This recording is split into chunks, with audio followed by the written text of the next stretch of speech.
We go live now to Buckingham Palace, where our correspondent Ian Woods is. Thank you for joining us, Ian.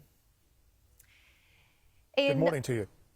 Thank you very much. We just heard Prince Charles speak candidly about his father, Prince Philip, the day after his death. It's quite an emotional response.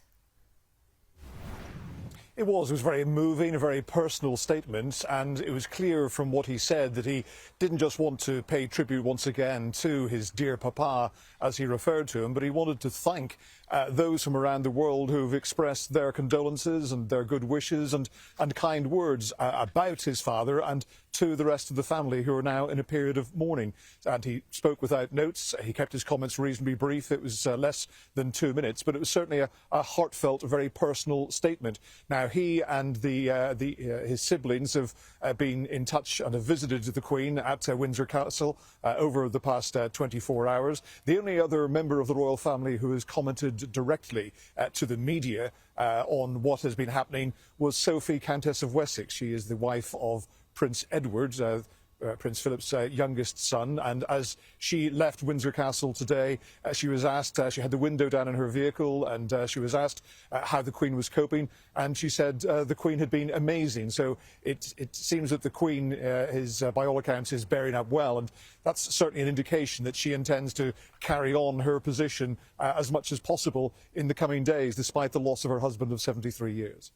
Ian, the Duke of Edinburgh was heavily involved in the planning of his own funeral, one that's been in the making for a number of years. No doubt it will certainly be impacted by COVID. What's the latest?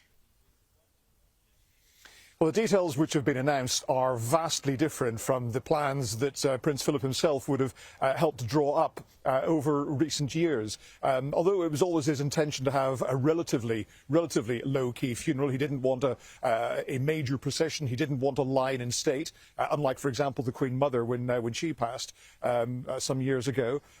So it was going to be a more simple affair anyway, but now it is the bare minimum because of COVID regulations. The rules in England at the moment are that no more than 30 mourners can attend a funeral service. So there's going to be some difficult choices ahead as to who will go when you think of the direct members of the family, including children and grandchildren and even some of the older great-grandchildren as well who might want to attend. British Prime Minister Boris Johnson has said that he will not attend the funeral to free up a space for someone who was closer to the Duke of Edinburgh.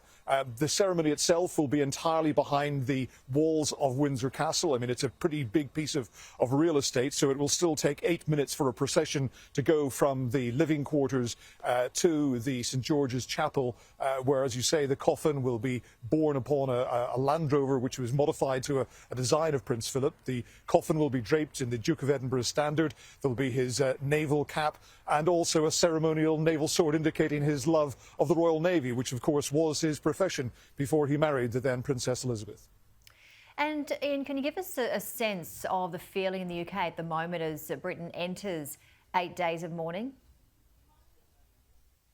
It's hard to tell, really, that there is anything unusual happening. After the initial period yesterday, when there was a great deal of surprise and shock, even though everyone knew that Prince Philip had been in very poor health. But the announcement does still take your breath away as something which is an historic announcement. But flags are at half-mast. The one on Buckingham Palace behind me, you can see, is at half-mast. Other public buildings likewise. Parliament will be recalled on Monday so that members of Parliament can pay their own tribute to the Duke of Edinburgh's life. But life in the country essentially goes on. There have been periods of minutes of silence held at sporting events today, and there will be a minute's silence observed at the start of Prince Philip's funeral next Saturday. But otherwise, the life of the country does very much carry on, although what is very noticeable as you drive through central London is that advertising hoardings, some of them have been replaced with very stark, sombre pictures of the Duke of Edinburgh with the dates of his birth and death